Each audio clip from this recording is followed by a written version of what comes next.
After I came out, though, has anyone confided in you, other family, friends? Absolutely. 'Cause you know so many people. Absolutely. And what were those conversations? What did you tell them? And even very recently, and it was at the gym. And it was like, how did you know? Did you know? How did you deal with it? And, you know, life is all about Because full disclosure, others. not everyone that I'm blood related to accepted that out of the gate. Oh, absolutely. Right. Absolutely. But again, it just goes back to doing the right thing. Life is tough enough. Mm-hmm. Life is full of conflicts, every single moment of our life. And again, that's what sustains us, is relationships with each other. And I knew that you were going to have so many struggles, and you still are with everything. I mean, everyone does. And I just wanted to accept you the way that you have accepted me, the way your sister has accepted me, where, you know, you never, ever said a derogatory word about, well, I wish I had the white picket fence with the typical family where, you know, it was tough, like you said. There was always food on the table, but it was never a 3-course meal. It was like, I literally want people to know, like, Fruit Loops and tuna fish sometimes was the meal. Exactly. And I many say that, times, but, I like, mean, peanut butter and jelly in the car. We changed in the car. But it was all about the quality of time. Mm-hmm. It was all about the quality of time. So, you know, really a thank you to you and your sister, because you helped me become the woman that I am. And failure was never an option for any of us. Hey, friends. It's the Ryan Leckey Show.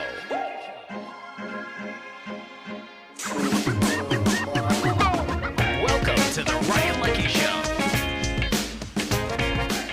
And welcome back. I am over the moon to bring you to today's show and introduce you to my favorite, yes, I'm going to say it, my favorite human on the planet, my mom in the house. Whoa, thank you. I appreciate that. Checks in the mail, right, Mom? Checks in the mail. Checks in the mail. No, you left cash on the table. Got it. Wait, Right? look, Cash are on you the table. excited? Like, this is your first big podcast. This is my first big podcast. I am not used to TV or podcast. I'm used to public speaking, but this is different. Mom, you got this. Okay. All I right. feel like I should be closer to you. Okay. Okay. I love you. I'm so glad you're here. We All have a right. lot to unpack today because a lot of people, when we started the Ryan Leckey Show, they're like, you know, who'd be a great podcast guest? Of course, people said our girl March, right? But they also Absolutely. said your mother. Because the bottom line, I always tell everyone, when you meet me, right? Sometimes people are like, wow, there's a lot going on there. It's like a happy yellow lab. And then I say, you have to meet my mother, who's like a happy yellow lab times 10. Right? Yeah, on steroids. Yeah, yeah. Right. So I And always then say people when you get meet it. my mother, then they're like, oh, now I understand you and why you're like nonstop and can't sit still. It's because I have a zest for life. You do. I love living. You I love do. every second of and you my have a little life. pep in your step. I love it. So I think first and foremost, we have a lot to get to today into some stuff I wanted to talk to you about. And you really, I think, full disclosure, you have no idea the questions I'm hitting you with today. Right hand on the Bible, if I had one, I have no idea. Are you nervous? Yes, I'm ready to run out the door because I know you, and I know that you're going to surprise me. Yeah, we have a Yes. lot of surprise. But first and foremost, I don't want to bury the lead. I think the thing I am most excited about, why it was so much more accessible to have you on the podcast now, you have officially moved to northeastern Pennsylvania. Yes, I have, and I'll honestly say I am loving it here more every single day. Yeah, and I think I absolutely love it. the thing is, people have followed the story because even when I worked in, my last career, right, I always posted about us visiting you when you lived in Florida, West Palm Beach, and you had spent time in Pittsburgh. Which they're getting a lot of tornadoes and rain. Yeah, now. so that's Yes. going on. But first and foremost, like, people often said, why would you leave Florida? Because everybody always thinks when you retire, and you're like sort of partially retired, still Yes. working. Yes, I Everybody's am. like, oh, everyone goes to Florida, and then you came back. Why? To be with family. It's simple. To be with family. I love PA. I love the mountains of PA. I love our rivers. I love the people of PA. People have been absolutely wonderful no matter where I've lived. People are kind and generous, but there's just something special about our area. And just getting out in the community, I'm making so many friends and acquaintances, and Because you're like me, you'll talk to anybody too. exactly, rather even if they don't want to talk to We me. went shopping the other day, Right. and literally we walked out. You're like, "That's my best friend. I might have lunch with. I met somebody else at the gym." Exactly. You're always picking up Exactly. friends, and then we have And jobs. Yeah, friends And jobs. friends and jobs. And I think there's some people out there who are like, "Okay, I'm good. I have enough friends in life." You and I are like, "Who else can we meet?" Exactly. Right. Exactly. Right? All right. So you're now officially in northeastern Pennsylvania, but here's the other thing that a lot of people don't know that I'm spilling the tea on. Right? You invested in a house that'll be finished, completed by like hopefully end Very of May. excited. Hopefully end First of May, time, June-ish right. of 2023. I mean, I'm living the American dream. Yeah. I'm so blessed. Yeah. Yes. So guess who has a roommate now, though? My partner Matt and me. Yeah, we have a roommate, and it's her. Yeah, you're living with us. And I have to tell you, like initially people are like, "Oh my God, your mom's moving in with you." Initially, that's what everybody said to me Right. too. What? You're moving in with your son Yeah. Yeah. No, you. and his partner. Yeah, you totally did, but until your house was ready, it's not like you're living with us permanently. But I have to say, it's been great. Like, there's days I I hope come my home- builder hears this so he Okay. can move it along. Keep it going. No, actually, I'm having fun. I'm really having fun. But the blessing to us, like Matt and I will come home and I'm like, "Oh my gosh, the garage floor, you could eat off of it." And you're like, "Yeah, I just did that after I walked like 10 miles today, and then I did this job, and then I made new friends." But I'm having fun. We are I'm loving having it. so much fun. And if I can ask you, like, even when you move into your own house and stuff, and you take your little golden doodle Phoebe Rose with you, we love having her. Please come back and still organize our Tupperware cabinets and all that. Okay. All right. And everybody All heard right. that. Absolutely. All I right. love organizing other people's stuff. So I have many things to tackle because some people said I would love to know your mom's thoughts on this or that. I think first and foremost, I mean, people, who haven't known me when I was a kid, describe me growing up because you have the whole Ryan experience. And I wanted people to know too, you have another child. Yes, your daughter. my beautiful, loving, gorgeous, intelligent daughter. Right. And my sister who's- Bridget, who I love and adore. But Bridget's kind of off the grid. She kind of stays out of the limelight and stuff. So Yes, she does. She's very private. I think too, really quick before we get to some of the other questions, what was her thoughts when you said, "Okay, I'm selling my place in Pittsburgh in Florida and I'm gonna move closer to Ryan"? Was she mad because I think she wanted you a little? It's still to She me, wanted not me that far. a little closer to her, but compared to the drive from Florida, I am a lot closer to her. And now that I'm only working, 2 jobs instead of 3 and 4, I can travel more to see her, and it's a blessing. And the grandchildren have been up, and they're just the love of my life. And I think what I love, by the way, is when they rope you into like doing social media and you have to do a fit check and you're on Instagram. Yes, and I love TikTok. teenagers. Yeah, I love and they teenagers. love you. Absolutely. They have such a zest for life. And we're going to get back to your 3 and 4 jobs because that's a real story, especially with me growing up. But let's talk about my childhood. Give people the inside tea. What kind of kid was I like? I will honestly say you were incredibly creative and very gifted and into everything, absolutely everything. You were constantly exploring. You were climbing on counters. You climbed on the refrigerator once. And what was I notorious for diving into that really jacked up my teeth when I was a kid? And it was fully my fault. Oh, well. The bathtub. Yes, no, I know that. I was trying to say it and not be like Mom, a you negligent can- mother. yeah. I was putting water in the bathtub. I was holding your hand. You were right there. And the next thing I know, you dove face first Yeah. and came up and cracked your front tooth, Yeah. which of course went through your lip and tongue, which of course there was blood everywhere. So took you down to the emergency room at the hospital where I worked. Yeah, Felt lucky like a for you. total I mean, fool. you've been a nurse for 44 years, and we're going to come back to that. But that's the thing. I had a huge brown tooth for like many years of my childhood. Until because, it fell out. Because I couldn't sit still. And I think I dove into like the bathtub a couple times. I You think. did, and Yeah. you cracked the other side of your tooth. Yeah, because I mean, I couldn't sit still. You thought my energy And then was crazy you were now. Yeah. constantly falling, which children do, and then the snaggle tooth, I called it, kept going through your tongue. Yeah. It yeah. was And at one interesting. point, I remember when I actually bit off my tongue because I was jumping. I was at a church, remember?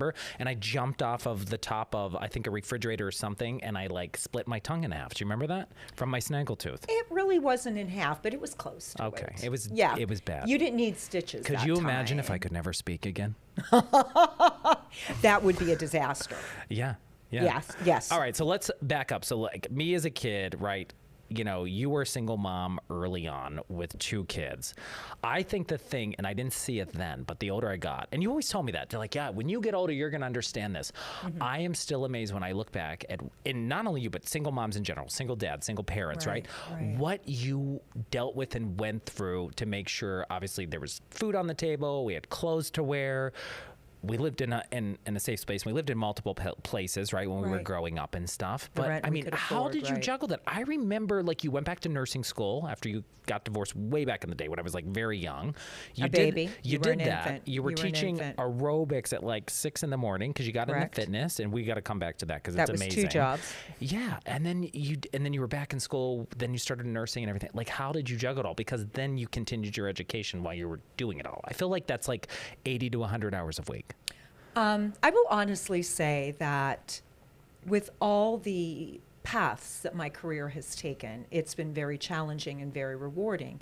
However, being a parent has been the most rewarding and the most challenging role that any human can face. And honestly, as a parent, single or, you know, otherwise, you just do what you need to do. You do the right thing. You put your children first and you do the right thing.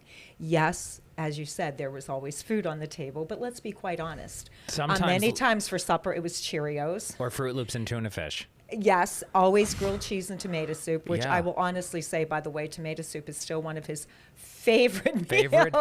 I think that's cheese. What people don't see. Like, they even see you now, right? People will see each other's success stories, but they don't know the backstory on how they got there. And I remember, like growing up and having our friends come over, and they would go and tell their parents, like, yeah, I'm going to Ryan and Bridget's house, and Debbie's making us Fruit Loops and tuna fish. We were broke at a time. We were broke many times. Yeah. And I always say success is never measured at the top. It's measured every time you bounce when you hit bottom. Yeah. And I felt like a rubber ball at times, but I knew I had faith, I trusted, and I believed. And I feel, honestly, that I had the 2 greatest children in the world. Yes, you were mischievous. And but so I will was your tell sister. you did not put up with anything. Nothing. Like, absolutely I remember, nothing. I know nowadays, maybe some parents be like, oh, I don't do like that. Like, I remember grounded. You were grounded, oh my gosh. Sometimes we got a little backhand, right? Yes, you did. And that straightened us out. Yes, you did. Straightened us out. If we had a bad mouth or we talk back. That is correct. I mean, at the Spare time in the high school, rod, spoil the child. Okay. But at the time in high school, like, you know, even when I was bigger than you, like, I mouthed off to you one time, and it was like, whoosh, and I was like, don't mess with my mom. Yes, I remember that happened in front of the refrigerator. Yeah. And I remember you saying to me, I don't even like you. And I said, you don't have. Yes, you did. Oh, wow. And I said, and your sister was there. And I said, you don't have to like me, but you will respect me. Yeah. And you will respect the rules of this home. And I remember, by the way, coming back, so obviously you have a career in, nursing, 44 years. We'll talk a little bit about that. Bedside nursing all the way to, like, healthcare administration, and then getting your doctorate in teaching. I remember, though, I think it was middle school, high school, you would get up at, 4:35, right? You would teach your extra aerobics class. This was aerobics back in the day. She had the belt and everything. Then you'd work all day at the hospital in Johnstown, Pennsylvania. Correct. Then you would drive an hour and a half to Pittsburgh, the University of Pittsburgh, to go to school for your master's. This is before online classes existed. Exactly. They did not exist. You would finish class at, say, I don't know, 9:30 or 10, drive home. You'd get home maybe near midnight. You'd go to bed, wake up at 5, and do it all over again. I literally don't know how you did that. May I correct you? Yeah. Because I actually was up at 3:30 most mornings because that was the only time I had to study. Because when I wasn't in school, 2 nights a week, it was all about you and your sister. You know, taking you to your judo lessons, your karate lessons, your sister's track meets, her swim meets. And we did have supportive friends and family when people could chip in. We should say that. Absolutely. Yeah. Absolutely. And it takes a village to raise a child. Yeah. It does. But I look back and I remember thinking that, and it didn't hit me until I went for my PhD, my doctorate at Marywood University, and I was working full time. And then remember how many times I would vent to you? And I'm like, this is literally another job. It is another job. And I was going to bed at that time when I worked in television at 6 p.m. every night, getting up at 2 a.m. then work, then trying to do school in the afternoon. And I was lucky because I was at the time where you could do online classes, but it was a ton of coursework. And I look back and I think, how the heck, because you had an hour-and-a-half commute to the University of Pittsburgh. And then you'd be in a class for a while. And you did that multiple times a week. Absolutely. For almost 2 years. That's mom strength right there. That's a whole nother level. That's a whole nother issue. But you know what? You don't really stop and think about it. You just do it. You just keep your head down and you take one step at a time. Because sometimes when you pick your head up and you start looking too forward into the future, you're going to stumble and you're going to fall. So you just take your life one step at a time, and you pray and you trust and you believe. Yeah. I think that the other stuff is what I was amazed by you with your career path, right? Companies change ownerships all the time, right? Exactly. And right. you realized when you were in Johnstown, Pennsylvania, right? You were working in healthcare as a nurse, and then you thought, there's more for me out there in the healthcare industry. Exactly. Your hospital was sold, blah, blah, blah. But you grew up, born and raised, stayed in Johnstown your entire life. Very I small think this community. is what inspired me Very to say, small community. this is what inspired me to say, hey, go try something in another city, right? A TV Exactly. job. We knew that was going to happen. Right. What was that like after? How old were you when you left Johnstown, Pennsylvania, and you moved to Pittsburgh to work? Early 40s. So yeah, so for 40 years you like same city, same that town. was my life. Yes. Very small community, loving community.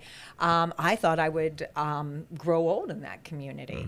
And long story short, things happen and things change. And I was quite apprehensive about change because people did not change in that community. No. You were born, Right. you worked there, you retired there, and you were buried in the cemeteries there. And I want to say it was a great community to It was grow a up in. fabulous Right. community, a very supportive community. But what I always told myself is the road always goes both ways. You have to take a risk. You have to take calculated risk. And I did. And I always knew, the road goes both ways, as well as with my move to Florida. I can always come back. And I think that's what's cool, because that was always on your bucket list, like to get there and work there. yes. And you did it. And you I started did working it. in healthcare in Bradenton, then you moved to West Palm Beach. Exactly. And you will talk about your teaching experience as well. But I think when you mention community, when I think your passion for community, the people who were really in your tribe when I was a kid, because you used to drag me to the gym at 5:30, Constantly. 6 a.m. Yes, was because your aerobics I couldn't class. let you home alone. My aerobics class, they You were taught- a family. They were a family. You tell the story. How many years did you teach aerobics, and how did you get in love with fitness? Like, why did you? I needed the money. And being a single parent you were a newborn and your sister was almost 3, I needed a way to relieve stress. And I just went out and I went to the Because this is also track. before people talked about mental health and Oh, seeing a therapist. no, Yeah. there was None of that. No therapy. I went out and I ran until I physically exhausted myself on the track. And I remember I had 2 plastic trikes for you and your sister. And you would just keep going around, and everybody on the track knew you.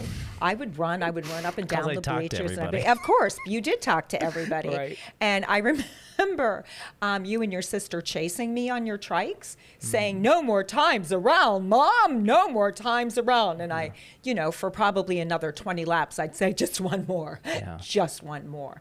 But that helped keep me in check. And the opportunity came up to teach a structured fitness class, and I jumped on it because the timing was right. We 6 needed the a.m. money. in the morning, but you would get We there. needed the yeah. money, but I was up at 3:30 studying. And then you would drag us. This is, I think, I would as you were drag finishing you your because I bachelor's couldn't and let everything you else. Yeah. alone. Right. So you would take us there, and I have to tell you, I remember specifically The back row. Yeah, well, the Grove Fitness Center in Johnstown, Pennsylvania. Yes. So you worked at a few different places, but I remember like the 6 a.m. class, like when you ended up getting hired by the Grove, a lot of people, you had your cult following. And that was Yes. just, we want to point out, you did that like an hour or 2 a day, but your full-time gig was still in nursing. Absolutely. Yeah, it Right. wasn't like you were able to spend a lot of time training people Oh, there. absolutely not. But no. I think what was amazing, you used to drag us there when we were kids to this fitness class Mm-hmm. at 6 a.m. and I would go to the back row. Yes, Not you with the would. people. I don't want to say the back row was slackers, but they always had snacks and stuff. They always they'd had bring snacks. cupcakes in and other stuff. So they were like, It was a social event too. right. Yes. So I love them, but I was like, I remember when I was a kid, I was like, not revolting against fitness, but I think because you dragged me there, I was kind of like, Of course. I'm not doing this. And you did revolt because you Right. told me when you grow up you were going to pay somebody to work out for you. I said that? Yes, you did.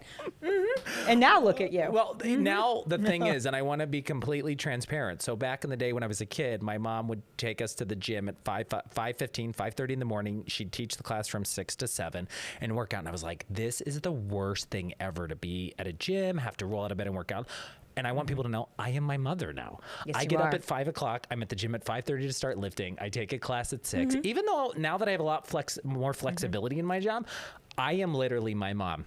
Yes. I You am were my out the door mother. at what, 5 a.m. this morning? Yeah, like that's where I am. And of course, your sister has her own gym. Yeah, my and sister. she's up even She just as literally- early as we are. Yeah, my sister Bridget has her own personal training and like group fitness classes located on her like her property where she lives. She has a fabulous Right. clientele. Yeah. She's absolutely excellent, and Yeah. she's a nurse as But well. we are right. literally you.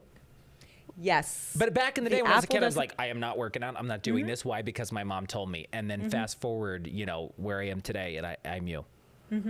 All right. Do you remember when you took karate lessons? I did. But I think the interesting thing, people ask me now a lot, do I get nervous public speaking? Did I get nervous on television? And initially in the beginning, I did, right? But then after Correct. you do it so long and you work with the same team and there's this comfort level and trust, you don't. But the funny thing is when I took judo, I started at judo at the Johnstown YMCA. Yes. Such a phenomenal program. We had judo in the racquetball courts where they'd put mats down. I was like Yes. 5 and I became their little like prodigy because they would show me how to throw like left side and nobody did it. But I You were- competed a lot. But Yes, tell you everybody what did. happened when we went to these tournaments, because this is what's funny. You would think like going out in public, having to do a judo match or being in front of people like would not faze me. But as a kid, what happened? It was a nightmare. I physically had to drag you To the tournaments, To right. the tournaments. You loved your instructor, and being Yeah. a single parent, I wanted you to have male role models, strong male role models, and that's why I enrolled you. First in judo, then karate. And I know with every match, you had to have a weigh-in. You looked like you were going to throw up. You were But you had a incredibly bucket camp. oftentimes because I think I did. I I think I always puked a few carried times. bags. Yeah, you did. You did. it was a nervous mess. And it was horrible because as a mother, I saw you being pinned to the mat really so many times that I can't count. And I you guess I wasn't that good at and judo. you were saying, "I'm never going back. I'm done. I quit." Yeah. And But you I am so know, grateful you made me go there because I think the It wasn't an values, option. Not only from the Johnstown YMCA, right, where I got to work with, I remember Sensei Ron Johns and this guy Mark Yes. Brush, who Yes. really like looked after me. And then I They started did. in Tung Sudo with the Joe Goss Karate School family. Exactly, Like right. it kind of helped me keep my because you were a single mom, right? I had these male role models who also were like, we're not going to put up with your BS. Exactly. And that helped me Exactly. really like They drill were down. they were just outstanding. Yeah. They were all men of integrity. Yeah. And I remember you doing your judo matches when you were 5 and 6. and throwing up before I'd get on And the mat. throwing Yeah. up and being pinned most of the time when you first started. Right. And then all of a sudden things turned around and you won a trophy that was about as Right. tall as you were. I remember it. Yes. Yeah, I remember exactly what that looked Yes, like. and then things started to turn around where you started winning more meets, and then you wanted to go. And then you had the change where you wanted to go to karate. And this was really funny, being a nurse. You made me practice karate with you. You had a Huge blue mat. huge Yeah. blue mat that Like I picture had the to ones hold. like football players would hold. Exactly. Right? But I had to hold it. Meanwhile, you're 91 pounds soaking wet. Exactly. Yeah. And you were kicking and punching that. And I was black and blue. And from all of your karate being thrown, you were black and blue. And that would never fly today because they would think Yeah. that somehow we were Something- abusing each other. right. But we both had some nice black, blue, and green marks on us. So I think the cool thing though, you and I are so close. We do talk multiple times a day, even before you moved here. Oh, absolutely. And that's a relationship. And I think there's a lot of people out there, but I definitely feel as though, and I've heard this from multiple people, I always feel like gay men are always closer to their moms than anybody else. And I want to talk about that. And I know I didn't address that before you got in here, but I think that's something I think other parents and families need to hear, like what that conversation was like for us, because, you know, not to get bogged down in my career story, but when I left Johnstown, I was already working in television. I graduated from the University of Pittsburgh at Johnstown. I had 3 offers around the country. This was like the best fit for me, coming to Northeastern Pennsylvania for television. I come here. I live my life. I'm still finding myself. At the time, I was like, am I gay? Am I straight? Am I bi? Right? I'm dating women. I'm trying to figure this other stuff out.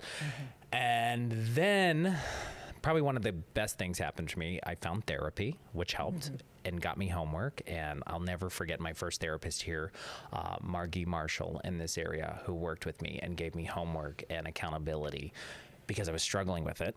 And it's so weird because I know so many other kids go through this with their parents. You know, like I would talk to you 3 times a day and I would tell you everything except that. I would tell you everything that happened in my day and my life except the struggle I was facing behind the scenes. So let's dive into that a little bit. Did you know? Honestly, I had a small inkling. When you know your children, you know. And I never wanted to have that crucial conversation with you either. I was afraid. Afraid of what? Afraid that you were gay. And that was because of my past. Living in a very, very small community, teaching Sunday school, adhering to biblical principles, and just having this intuition that this was going on with you. And even though we talked so many times during the day, and I will honestly say, I don't know if gay men and their mothers have closer relationships, because I'll honestly say, and you know this, I have the same relationship with your sister, Right. You know, where we all have group text in the morning. When you did have, when you summed up the courage. When I came out. Yes. To tell me. I remember it like yesterday. It was like 2008, 2009. I had just moved to the Bradenton area to work. And I was devastated. I was absolutely devastated. And that was my problem, because I believed that I had failed you. Where did I go wrong? I was a single woman my whole life. You didn't have, I did the best I could with what I had to get you those role models. And they were phenomenal, you know, karate, judo, church, but they just weren't enough. And I felt that you're going to live a very challenging life, and it's my fault. Where did I go wrong? And of course, being in healthcare and understanding pathophysiology, I knew that this isn't a choice. This is not a choice that women and men make. In lay terms, this is the way some human beings are wired. And I struggled with myself and became much more self-aware of my issues, where being a Christian does not mean judging others and being upset that others may judge me. It means that we are open and loving and accepting of every single human being on this earth. And I was so, you know, as a parent, you would give your life for your child. And I didn't want you to have any more struggles. And then I will honestly say, when you confided in me, we became even closer. And how could that have even been possible? Because we were so close before. And I want to point out, it wasn't like overnight. It was like, hey, I'm talking to somebody now, and I want you to meet this guy. No, it took a lot of time. It was a process. Yeah. And that's what really helped me, as well as your sister. And your sister was incredibly supportive. Yeah. Because I will honestly say, Matt, is such a man of integrity. My partner, Matt, of 9 years, right? Yes, I mean, I loved him from hello. Sometimes you got to kiss a lot of frogs to find the prince. But I'll tell you, he is the prince.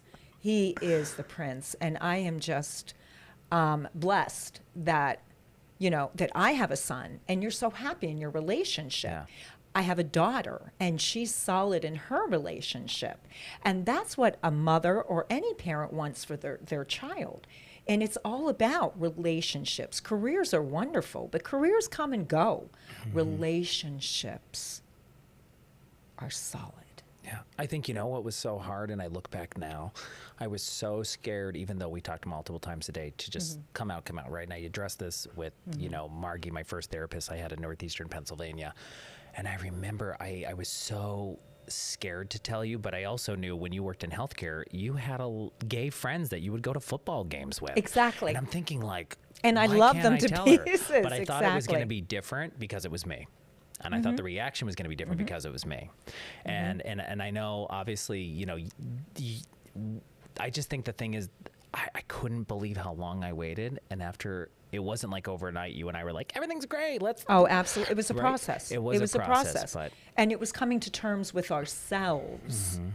With ourselves. What would you say to other parents? I mean, have other people ever I was just talked to going you to about say that? that. I mean, after I came out, though, has anyone confided in you, other family friends? 'Cause Absolutely. You know so many people. Absolutely. And what were those conversations? What did you tell them? And even very recently, and it was at the gym. And it was like, how did you know? Did you know? How did you deal with it?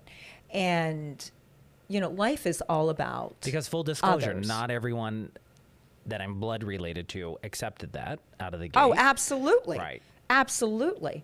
But again, it just goes back to doing the right thing.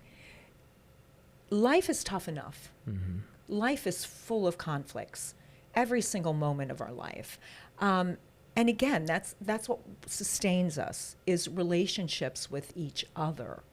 And I knew that you were going to have so many struggles, and you still are with everything. I mean, everyone does.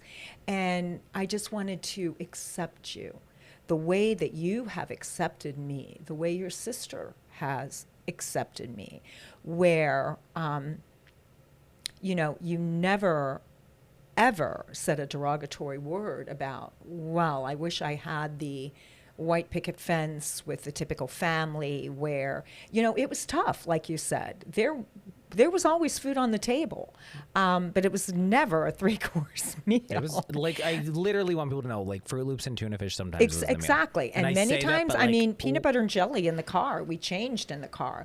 But it was all about the quality of time. Mm-hmm. It was all about the quality of time.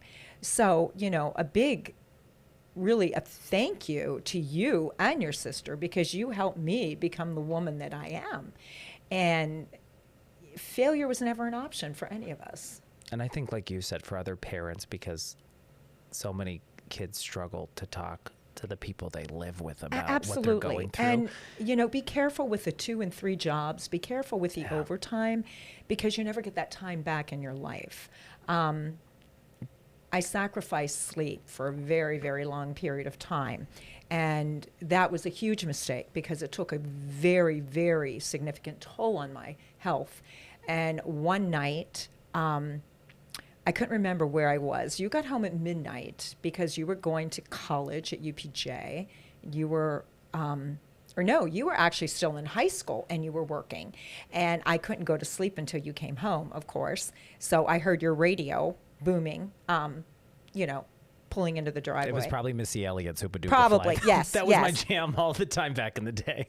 Exactly. Yeah. So, I would go to sleep after I knew you were in the door. And then I was up so early studying that after probably a few years of that, I got up. I knew I was in my bedroom, and I knew I was going to the ladies' room, but I couldn't find the door. And I walked into a wall, thought I broke my nose. The side of my face was pretty black and blue. Because of sleep deprivation. Because of sleep deprivation. That's a serious thing. And, as parents, don't neglect yourself. Sometimes that extra job and that overtime just isn't worth it. Don't worry about the bigger house and the bigger car. You know, it's okay to eat tuna fish and Fruit Loops and grilled cheese for a long period of time, just so you have that quality of life with your family. Yeah. And I think, one, I had to address, obviously, the coming out story. And now it's like, you know, from years ago, it takes time.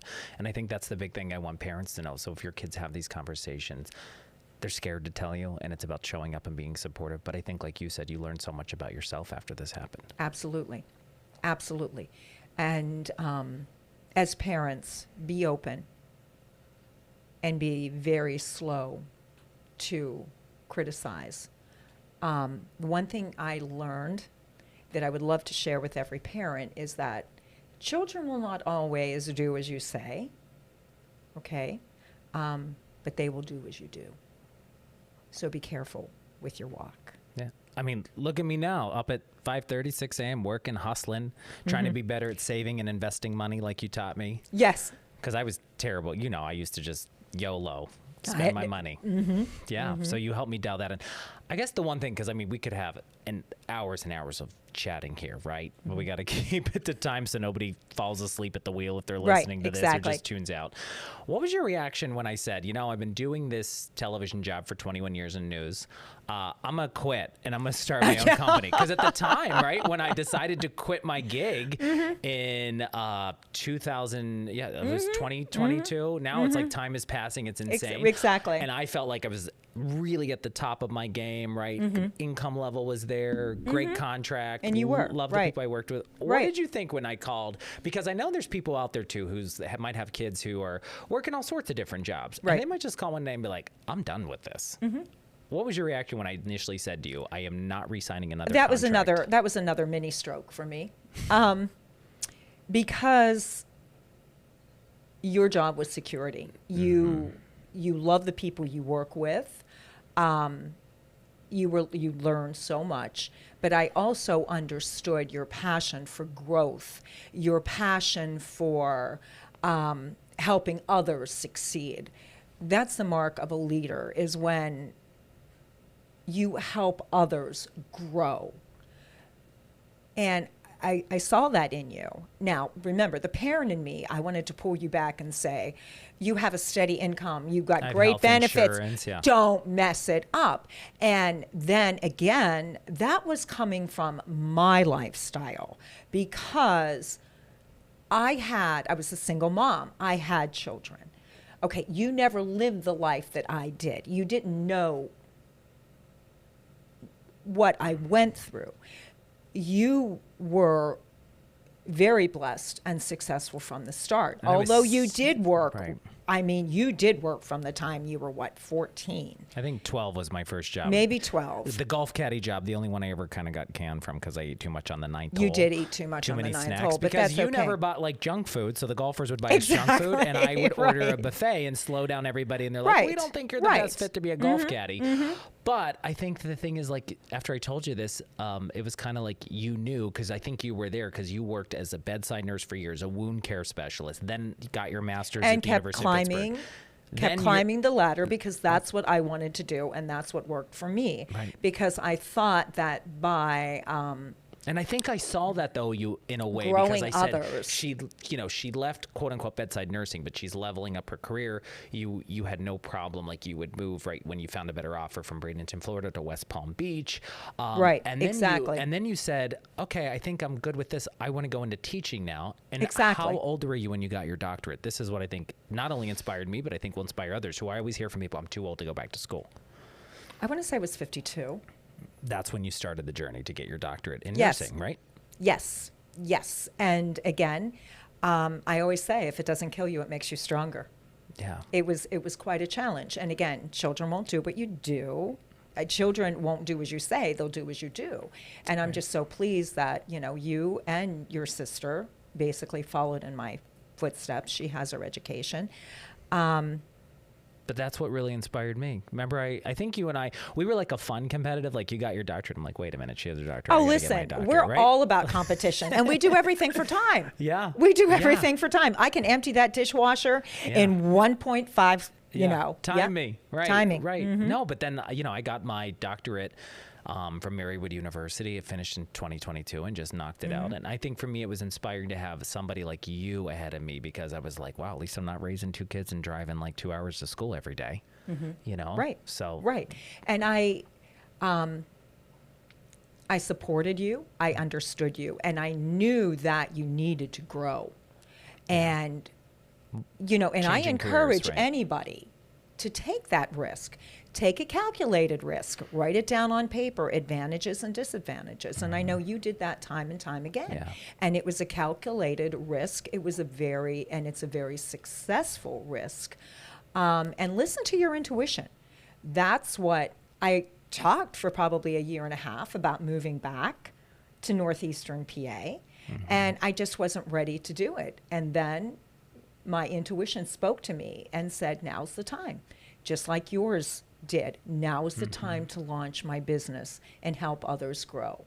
And as adults, we need challenges. We need to take risk. That's how you grow. yeah. How am I doing, though? I think we're doing okay, Ma. I haven't had to ask you for any money yet, so I think we're good. And thank you, because I haven't had my suitcases thrown outside yet either. So Yeah. So, of course, you're going to be moving into your own place in June. But I have to say, having you as a roommate, I mean, we could keep going, but I wanted to kind of keep this to time.